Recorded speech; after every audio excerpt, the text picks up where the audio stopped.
Galactic conquil shocked by humanity's bold ship designs after 2,000 years HFY for almost 2,000 years. The name humanity existed only as a footnote in the Galactic Council's archives. It was a thin record, rarely accessed, buried under newer species and newer concerns. Most believed humans had destroyed themselves long ago. Others thought they had retreated to some forgotten corner of space, too weak or too afraid to return. No one truly expected to hear from them again. The Galactic Council chamber floated above the blue glow of the capital world, a massive ring of light and glass where representatives of hundreds of species gathered. The meeting that day was routine. Trade disputes, border patrol updates, environmental reports. The usual calm rhythm of a galaxy that believed it understood itself. That calm shattered when the warning alarms began to sound. At first, the alerts were quiet, almost polite. Sensor officers assumed it was another false echo from deep space. But within seconds, the alarms grew sharper, louder, and impossible to ignore. Long-range scanners detected multiple massive objects exiting folded space at the edge of the system. Not one ship, not a fleet that followed known galactic design principles, something else entirely. Council members turned toward the central display as the holographic image stabilized. What appeared made several delegates instinctively pull back in their seats. The ships were enormous, angular, and dark. They did not glow with elegant energy fields or curved shield emitters like modern vessels. Instead, they looked heavy, dense, scarred, as if they had already survived battles no one remembered. The ships moved slowly but with purpose, each maintaining perfect formation. No wasted motion, no signs of panic. Their mass readings were alarming. Even more disturbing was what the sensors could not find. There were no visible shield emissions, no advanced energy signatures that most fleets relied on for defense. A murmur spread across the chamber. Primitive construction, one delegate whispered, though their voice carried doubt. Impossible mass-to-thrust ratio, another said, scrolling frantically through data. The council chair, an ancient being whose species valued calm above all else, raised a limb for silence. "Identify the fleet," the chair ordered. The sensor officer hesitated. We believe they are transmitting an old diplomatic code, extremely old." The code appeared on the central display. It had not been used in nearly 2 millennia. The translation systems processed it slowly, as if surprised it still mattered. The message resolved into simple words. "This is the United Terran Expeditionary Fleet. We request peaceful entry and diplomatic docking." Silence filled the chamber. Several council members exchanged uneasy looks. A few laughed nervously, convinced it had to be a mistake. But the data did not lie. The fleet's origin signature matched archived human records with perfect accuracy. Humans, alive, and standing at the doorstep of galactic power.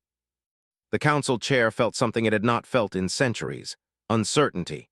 Humanity had been catalogued as unstable, aggressive, and technologically inferior. A deathworld species that burned too fast and too bright.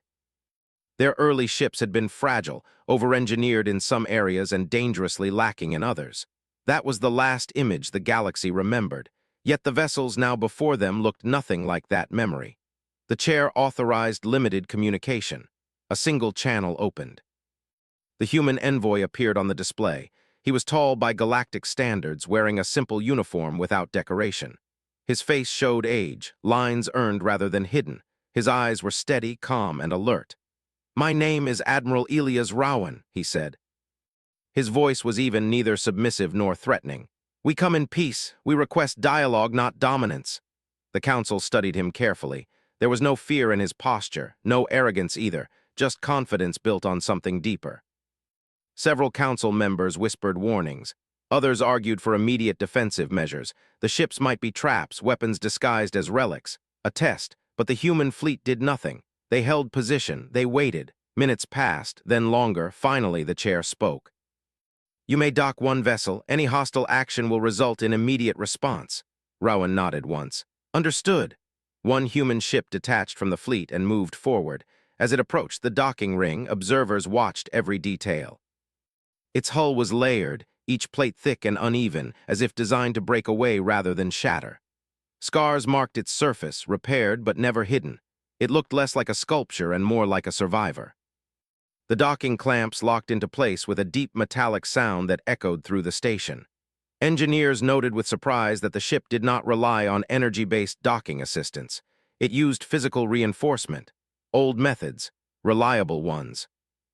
When the boarding party entered the vessel, they expected cramped corridors and outdated systems.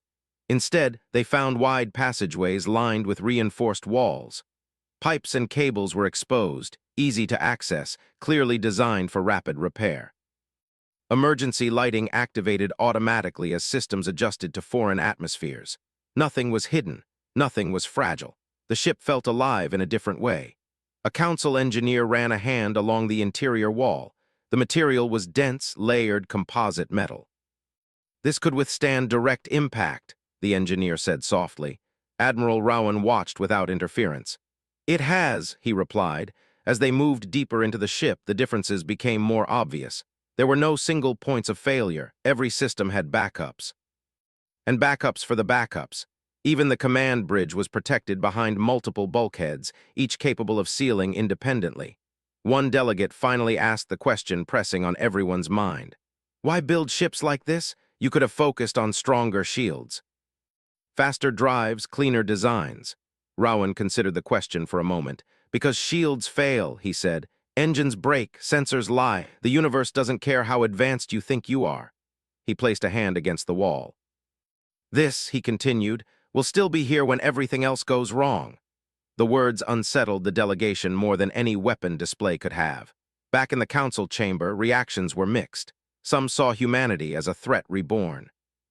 Others saw potential allies forged by hardship. All agreed on one thing: the galaxy had underestimated them. As the inspection continued, long-range sensors detected unusual movement beyond the system's edge. Something old, something massive, something waking up. But for now, the Council did not know that yet. All they knew was that after 2,000 years, humanity had returned. And they had not come back fragile. The inspection of the human ship continued longer than the Galactic Council had planned. What was meant to be a brief technical review slowly turned into something deeper, something uncomfortable. Every corridor the delegation passed through challenged what they believed about advanced spacefaring civilizations. Human crew members moved with quiet discipline. They did not stare at the alien visitors, nor did they act nervous. Some nodded politely and continued their work. Others paused to answer questions, explaining systems in plain language without pride or secrecy. It was clear they expected visitors to understand, to learn, and to question. The ship did not feel like a weapon. It felt like a shelter built to survive the worst moments of existence. Council Engineer Veshtal stopped near an open maintenance bay where two human technicians were replacing a damaged conduit. The conduit showed signs of recent stress fractures. "This system appears old," Veshtal said carefully. One of the technicians smiled faintly. "It is," she replied, "but it still works, and when it doesn't, we can fix it fast." Veshtal examined the tools. They were simple, mechanical, and sturdy. No complex energy interfaces. No specialized equipment that required rare materials. "You designed for failure," Veshtal said. "Yes," the technician answered without hesitation. "We assume it." That single sentence stayed with the engineer long after they moved on. In the command section, Admiral Rowan stood beside a wide display showing internal ship diagnostics. No data was hidden. Damage reports were visible. So were repair schedules, crew rotations, and emergency drills. A council delegate finally spoke what many were thinking. "Your records show your species endured extreme planetary conditions, constant disasters." "Why bring that mindset into space?" Rowan looked at the delegate calmly. "Because space is worse," he said. "It is cold, empty, violent, and unforgiving. We didn't change when we left our planet. We adapted." The delegation returned to the council chamber hours later, carrying more questions than answers. The council convened an emergency session. Voices rose across the chamber. Some demanded restrictions on human movement. Others urged immediate alliance talks. The data collected from the ship showed no illegal weapons, no hidden war technology, yet the sheer durability of the designs unsettled many. "They don't rely on perfection," one counselor said. "They rely on endurance. That makes them unpredictable," another replied. The chair listened in silence as the debate unfolded. The council had been built on stability, optimization, and minimizing risk. Humanity represented the opposite philosophy: accept risk, Expect failure, survive anyway. Before a decision could be reached, another alert came in. This one was not polite. Long-range sensors detected gravitational disturbances beyond the system's outer boundary. The signal was ancient, irregular, and massive. Several species recognized it immediately. A void devourer, a cosmic entity believed to be dormant for centuries. It fed on energy emissions, drained shields, and left only drifting wreckage behind. Entire fleets had vanished fighting it. Panic rippled through the chamber. Defensive fleets were scrambled. Shield generators were pushed to maximum output. Energy signatures spiked across the system as ships prepared for engagement. The human fleet remained silent. Admiral Rowan received the data feed aboard his ship. He studied the projections carefully. The creature's trajectory placed it on a direct path toward the Council world. Human officers gathered around him. No shouting, no fear. "Time to contact the Council," Rowan said. The communication channel opened once more. Rowan appeared on the central display, his expression serious but controlled. "We are aware of the incoming entity," he said. "Your shields will not hold." Outrage erupted instantly. "Our defenses have repelled greater threats," a counselor snapped. Rowan did not argue. "Your shields are designed to prevent damage," he said. "This creature consumes energy. The more you raise your defenses, the faster it will drain them." Silence followed. Another council member asked quietly, "What do you suggest?" Rowan took a breath. "Let us engage first." Shock spread across the chamber. "You would place an untested fleet between us and extinction?" someone demanded. Rowan's voice did not change. "Our ships are not untested," he said. "They were built for this." The chair hesitated. The data streams showed human ships advancing, already repositioning without orders.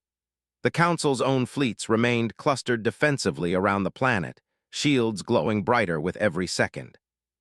The Void Devourer emerged from folded space like a wound tearing open reality. It was vast, irregular, and wrong. Energy readings spiked wildly as it absorbed emissions from nearby systems. Council shields flickered. Human ships moved forward. The first contact was brutal. The creature struck with immense force, tendrils slamming into the lead human vessel. Hull plates shattered outward, drifting away like debris. Alarms sounded aboard the ship, but it did not break formation. Secondary hull layers absorbed the impact. Inside the ship, crew members secured systems and rerouted power calmly. Damage reports flowed in. Repairs began immediately. The Council watched in disbelief as the human ship took a direct hit that would have destroyed any modern vessel. It did not retreat. Instead, it fired. Kinetic weapons launched at close range, impacting the creature's dense mass. Gravity anchors deployed, locking the entity's movement. Other human ships joined in, forming a coordinated assault that did not rely on energy weapons. The Void Devourer screamed, a vibration felt even within the Council chamber. Council fleets attempted to assist, but their energy-based weapons weakened as the creature fed on their emissions. Several ships lost shield integrity and were forced to withdraw. The human fleet pressed forward. Hull damage increased. Fires broke out. Sections were sealed off without hesitation. Crew members moved through smoke and debris, repairing, reinforcing, adapting. One human ship lost its main engine. Instead of drifting helplessly, it activated auxiliary thrusters embedded deep within its structure. It stayed in the fight. Another ship took a massive hit that tore away its outer layers entirely. Beneath them, the core remained intact. The creature began to falter. Without constant energy to consume, it weakened. Its movement slowed. Human ships adjusted tactics instantly, exploiting every weakness. Finally, a coordinated strike tore through the entity's core. The Void Devourer collapsed inward, breaking apart into inert matter that drifted harmlessly into space. Silence returned to the system. Council sensors confirmed the impossible. The threat was gone. Human ships, battered and burning, began recovery operations. Repair drones launched. Crews worked without celebration. This had been expected. In the Council chamber, no one spoke for a long time. They had witnessed something no shield-dependent civilization could do. They had witnessed endurance. Admiral Rowan contacted the Council once more. His ship showed visible damage behind him. Scars, smoke, movement. "We will remain in system until your defenses stabilize," he said. "You are not alone." The chair finally understood what humanity truly represented, not conquerors. Not saviors, survivors. And the galaxy had just learned how fragile it really was. The days after the battle felt unreal to the Galactic Council. The system was quiet again, but the silence carried weight. Broken debris from the Void Devourer drifted far from the capital world, slowly pulled apart by gravity. Council fleets remained cautious, their shields lowered to safe levels, crews shaken and exhausted. The human ships did not leave. Instead, they stayed in disciplined formation near the Council world, damaged but steady. Repair lights blinked across their hulls. Sections that had been torn open were already sealed. New plates were being welded into place, not smooth or elegant, but strong. Every scar was treated like a lesson, not a shame. Council observers watched closely. Many had expected the human fleet to withdraw after such heavy damage. Instead, the humans behaved as if this was normal. Inside the council chamber, an emergency session remained in progress. Delegates who once doubted humanity now struggled to find words. They lost outer hull layers, one counselor said quietly, yet their ships remained operational. They fought without shields, another added. Who does that? The chair listened, studying the live feeds from human vessels. There was no chaos, no desperation, just steady work. At the chair's request, Admiral Rowan was invited back to the chamber, this time not as a potential threat, but as a necessary voice. When Rowan appeared on the display, he looked tired. Soot marked his uniform, his posture remained firm. You saved this system, the chair said. Our records will reflect that. Rowan inclined his head slightly. We acted to prevent loss of life, he replied, nothing more. That creature, a council member asked, has destroyed fleets far more advanced than yours. How did you prepare for something like that? Rowan paused before answering. By failing first, he said. The chamber grew quiet. Our early ships were fragile, he continued. We trusted shields too much. We trusted automation too much. When they failed, people died, so we changed. He gestured behind him toward the image of his ship's interior. We stopped asking how to avoid damage. We started asking how to survive it. Some council members shifted uncomfortably. This thinking was foreign to them. Our species evolved on a world where storms, earthquakes, predators, and disease were constant threats, Rowan said. We did not master our planet. We endured it. Space is no different. The council began requesting deeper access to human design records.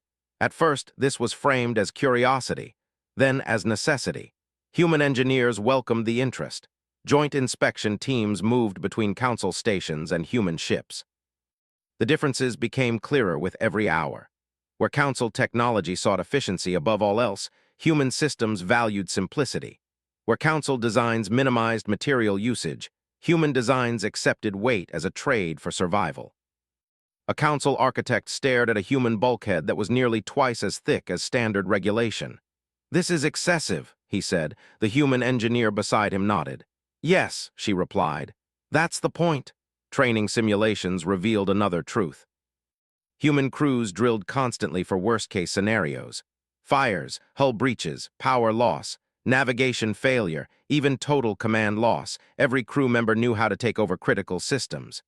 There is no single failure that kills a human ship, a council analyst concluded. The galaxy had never seen such thinking at scale. Meanwhile, something else began to change. News of the battle spread faster than official reports. Merchants, colonies, border fleets, everyone heard the same story. When disaster came, humans did not run, they endured. Requests for human presence increased rapidly. Convoys asked for escort.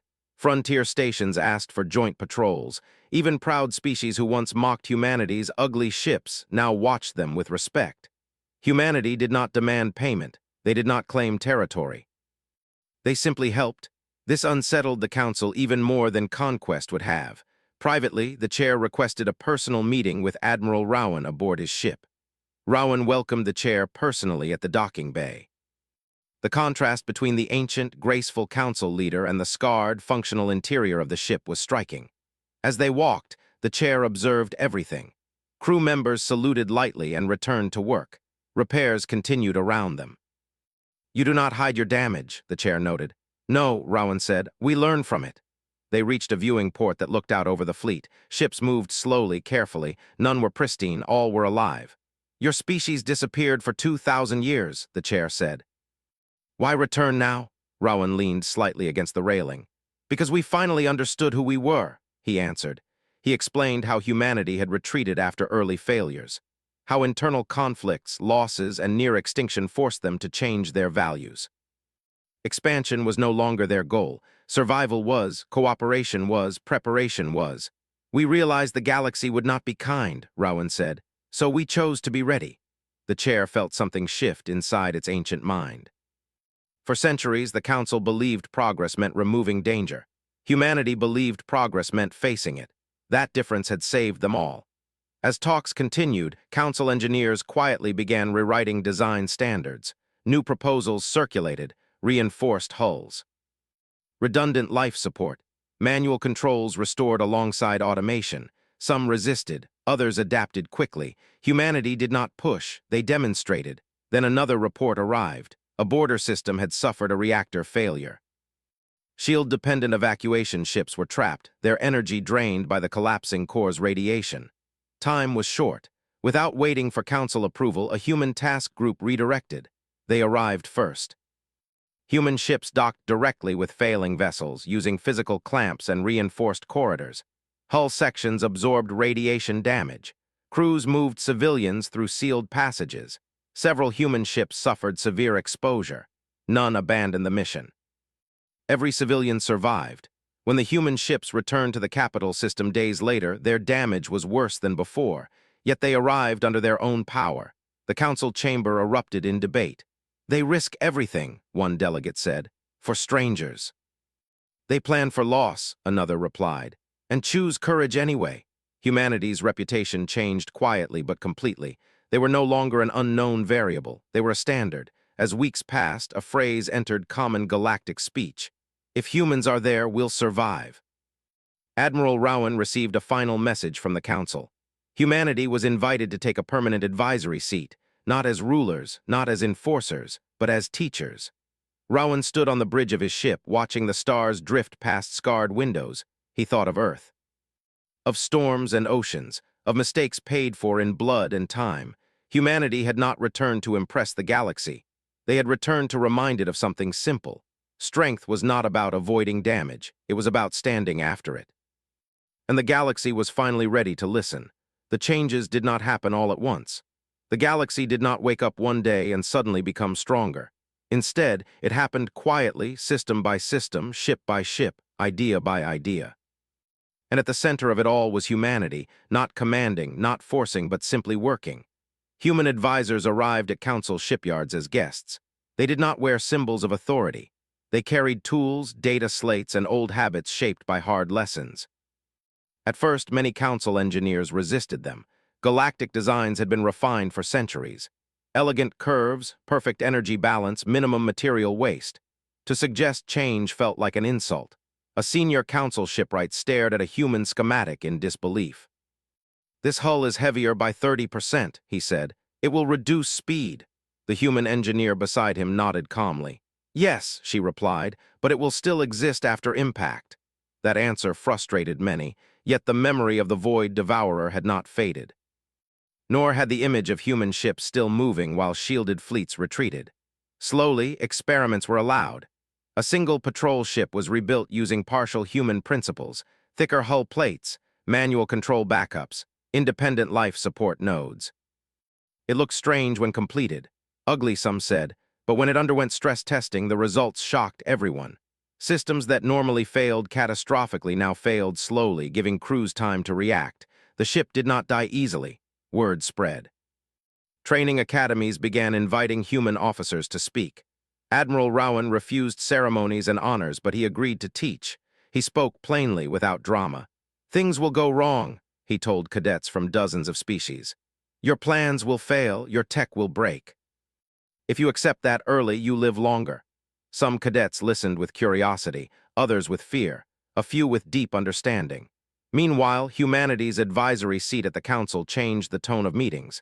Discussions shifted from ideal outcomes to worst-case scenarios. Risk assessments became honest. Emergency planning expanded. For the first time in centuries, the council planned not just for peace, but for disaster. Not everyone welcomed this shift. Several powerful species believed humanity's philosophy was dangerous. They argued that preparing for failure invited it. That building for survival meant accepting damage instead of preventing it. One council member spoke sharply during a heated session. "Your kind expects catastrophe everywhere," they said. "That mindset will destabilize the galaxy." Admiral Rowan listened carefully before responding.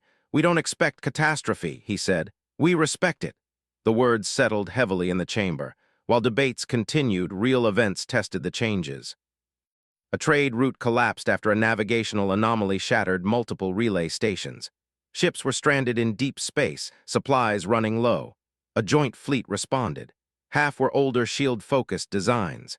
Half were newly reinforced vessels inspired by human methods. When the anomaly flared again, shields failed instantly. Several traditional ships lost power and drifted helplessly. The reinforced ships took damage, hulls cracked, systems sparked. They kept moving. They reached the stranded crews. They towed disabled ships. They sealed breaches and shared life support. When the fleet returned, the evidence was undeniable. Preparation for failure saved lives. Public opinion shifted faster than policy ever could. Across the galaxy, civilians began asking a new question when traveling or trading. Is there a human ship nearby? Human crews became symbols of safety, not because they were invincible, but because they refused to abandon others. Stories spread of battered human vessels limping home after holding evacuation corridors open too long. Of engineers sleeping beside failing reactors until the last civilian was gone. Humanity never broadcast these stories. Others did it for them. Admiral Rowan grew uneasy with the attention. He reminded his people often that they were not heroes. They were survivors helping survivors, yet even he could not stop the shift. At the council shipyards, a new class of vessel was nearing completion. It was not a human ship. It was not a traditional council design. It was something new. The hull was reinforced but balanced. Shields existed, but they were no longer the only defense. Manual systems were integrated without replacing automation. It looked strong without being brutal, practical without being crude. The prototype's name translated simply across languages: Endurance Class. When it launched, the council gathered to watch. The ship did not shine. It did not glow with excessive energy. It moved steadily, confidently, like something that understood hardship. During its first test mission, the Endurance Class encountered a sudden meteor storm. Shields absorbed the first impacts. When they failed, the hull endured the rest. Damage was sustained. Repairs followed. The ship returned intact. The council recorded the results in silence. Human advisors were no longer questioned. They were consulted. But change came with cost. Some species struggled emotionally with the idea of accepting damage. Their cultures valued perfection, stability, beauty. To embrace scars felt like surrender. Human psychologists worked alongside engineers, helping crews adapt mentally as well as technically. They taught that scars were records, not failures, that survival was not shameful. Slowly, attitudes changed. One young council officer, once terrified of hull breach drills, now volunteered for emergency response units. "If humans can face it," she said, "so can we." Admiral Rowan watched these changes from the bridge of his ship. The fleet was preparing to depart again. Humanity had never planned to stay forever. Their role was to teach, not rule. The chair met Rowan privately one last time. "You have changed us," the chair said, "whether we wished it or not." Rowan shook his head. "You were ready to change," he replied. "We just reminded you how." The chair hesitated, then asked a question that had lingered for weeks. "What happens when humanity leaves?" Rowan looked out at the stars. "Then you keep going," he said. "You don't need us, you just need to remember." As the human fleet prepared to jump, messages arrived from across the galaxy. Simple words, no speeches. "Thank you, safe travels, come back alive." The fleet moved into formation. Scarred ships, repaired ships, ships that had faced darkness and kept going. As they vanished into folded space, the galaxy felt different. Not safer in the old sense, but stronger, more honest. For the first time in its long history, the Galactic Council truly understood something humanity had learned long ago. Survival was not about avoiding pain. It was about being ready when it came. And the galaxy had one final lesson left to learn. Years passed, and the galaxy slowly grew into the lessons humanity had left behind. It was not a dramatic transformation. There were no sudden miracles or perfect solutions. Instead, there was progress shaped by realism, patience, and acceptance that the universe was never gentle. The Endurance-class ships became common sights along major trade routes. They were not beautiful by old standards, but they inspired a quiet confidence. Crews trusted them. Civilians trusted them. They did not promise safety. They promised a chance. The Galactic Council itself changed in tone. Meetings were no longer built around ideal outcomes alone. Every decision included a simple question that had once been uncomfortable to ask. What happens if this fails? That question saved countless lives. New generations of officers trained under revised doctrines. They learned how to fly with automation and without it. They learned how to repair, how to improvise, how to stay calm when alarms never stopped. Human manuals were translated into hundreds of languages, their simple phrases becoming common knowledge. Expect damage, protect people, keep going. Humanity, meanwhile, did not disappear again. Their fleets moved quietly from crisis to crisis. They responded to distress calls others could not. They escorted evacuation convoys through unstable regions. They arrived first, stayed last, and rarely spoke of what they had done. Over time, a new truth spread through the galaxy. When everything went wrong, humans showed up. Admiral Elias Rowan aged like his ships, slowly and honestly. He refused promotions that would tie him to politics. He preferred command among stars and crews who understood silence better than praise. One cycle, a message reached him from the Galactic Council. A distant sector, far beyond stable borders, had collapsed into chaos. A chain of system failures, natural disasters, and internal conflicts had overwhelmed local fleets. Millions were at risk. Council ships hesitated. The region was dangerous, unpredictable, and far from supply lines. Rowan read the report without expression. He ordered the fleet to change course. The journey was long and harsh. Folded space turbulence damaged several ships. One lost an entire outer section. Repairs were made mid-transit. No one complained. When the human fleet arrived, they found devastation. Cities without power, stations leaking atmosphere, ships drifting, crews exhausted and afraid. The humans went to work. They stabilized reactors by hand. They reinforced failing hulls with emergency plating. They organized evacuation lines, prioritizing children, the injured, and the elderly. Human medics worked alongside alien doctors without language barriers slowing them down. They did not promise rescue for all. They promised to try, and they did. Losses happened, mistakes happened. Humanity did not pretend otherwise. They documented everything, learned from it, improved. When the crisis finally ended, fewer lives had been lost than anyone believed possible. The local governments, shaken and humbled, asked humanity a question that once would have offended the council. "How do we become like you?" Rowan answered simply.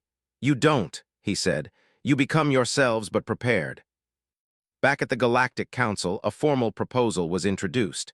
Humanity would be given a permanent designation, not as a dominant power, not as enforcers, but as something new. An endurance civilization. The vote passed unanimously.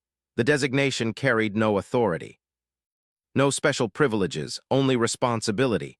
Humanity accepted it quietly. Statues were proposed. Rowan declined. Celebrations were planned. Humans attended politely, then returned to work. What mattered was not recognition. What mattered was that the galaxy had learned. Decades later, a new threat emerged. Not a creature, not a war, but something more subtle. A slow collapse of subspace stability in several core regions. Travel became dangerous. Communication unreliable. Panic threatened to spread faster than facts. The Council remembered its old habits. Fear, overreaction, perfection-driven planning that ignored reality. Then they remembered humanity. Emergency protocols activated. Endurance-class ships were deployed. Civilian vessels were retrofitted quickly. Risk was accepted, not denied.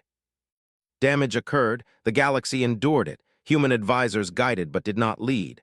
The Council made its own decisions now, shaped by hard-earned wisdom. Systems were isolated safely. Travel routes adjusted. Supplies rerouted manually when automation failed. The crisis passed. The galaxy survived not because humans were there, but because the galaxy had changed. Admiral Rowan stood on the bridge of his ship one last time, watching a sunrise over a distant world. His hair was white now, his movements slower, his eyes still sharp. A young officer approached him. "Sir," she said, "the Council has sent a message." Rowan smiled faintly. "They usually do." "They say the galaxy is ready," she said. "Ready without us." Rowan nodded. "Good." He looked out at the stars, thinking of Earth, long left behind but never forgotten. A planet that had never been kind but had been honest. It had taught humanity the hardest lesson of all. You cannot control the universe. You can only face it. As the human fleet prepared to reduce its presence, something unexpected happened. Ships from many species joined them in formation, not as escorts, as equals, scarred hulls, reinforced frames, crews trained to endure. The galaxy did not ask humans to stay. It asked them to travel together. Rowan felt a quiet pride then, not in humanity alone, but in what others had become. The fleet moved forward, not as human ships, not as council ships, but as survivors of a universe that demanded respect. And far away, deep in the darkness between stars, dangers still waited. But for the first time in its long history, the galaxy was ready, because humanity had not taught it how to be perfect. They had taught it how to stand back up, and that was enough.